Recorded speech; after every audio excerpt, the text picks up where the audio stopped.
DGP RSS കൂടിക്കാഴ്ചയെ പാർട്ടിയുമായി കൂട്ടിക്കെട്ടേണ്ടെന്ന് MV Govindan. സന്ദർശനം മുഖ്യമന്ത്രിക്ക് വേണ്ടിയെന്ന വാദം അസംബന്ധം. എല്ലാം മുഖ്യമന്ത്രിക്ക് വേണ്ടിയെന്ന് VD സതീശൻ. മുഖ്യമന്ത്രി മറുപടി പറയണമെന്ന് കുഞ്ഞാലിക്കുട്ടി. UDF-ഉം CPI-ഉം തമ്മിൽ അന്തർധാരയെന്ന് K സുരേന്ദ്രൻ.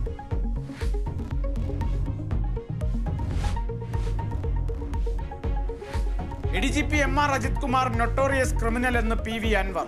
കോഴിക്കോട് മാമി തിരോധാനത്തിൽ ADGPക്ക് പങ്കുണ്ട്. തെളിവുകൾ ക്രൈംബ്രാഞ്ചിന് കൈമാറുമെന്നും PV അൻവർ.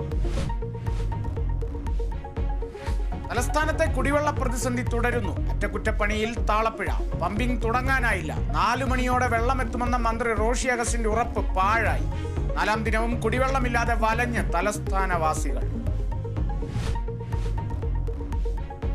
തിരുവനന്തപുരം വിമാനത്താവളത്തിലെ എയർ ഇന്ത്യ സാറ്റ്സ് ജീവനക്കാരുടെ സമരം അവസാനിപ്പിച്ചു. തൊഴിലാളികളുടെ ആവശ്യങ്ങൾ അംഗീകരിച്ചതായി അധികൃതർ.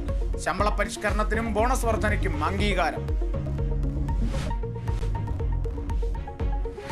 ഇന്ത്യയിൽ എംപോക്സ് ലക്ഷണങ്ങളോടെ ഒരാൾ നിരീക്ഷണത്തിൽ. ലക്ഷണങ്ങൾ കണ്ടെത്തിയത് വിദേശത്തു നിന്നെത്തിയ യുവാവിൽ.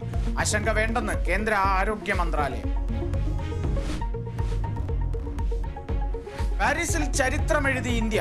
പാരാലിമ്പിക്സിൽ ഇന്ത്യക്ക് 29 മെഡലുകൾ. 7 സ്വർണവും 9 വെള്ളിയും 13 വെങ്കലവും നേടി.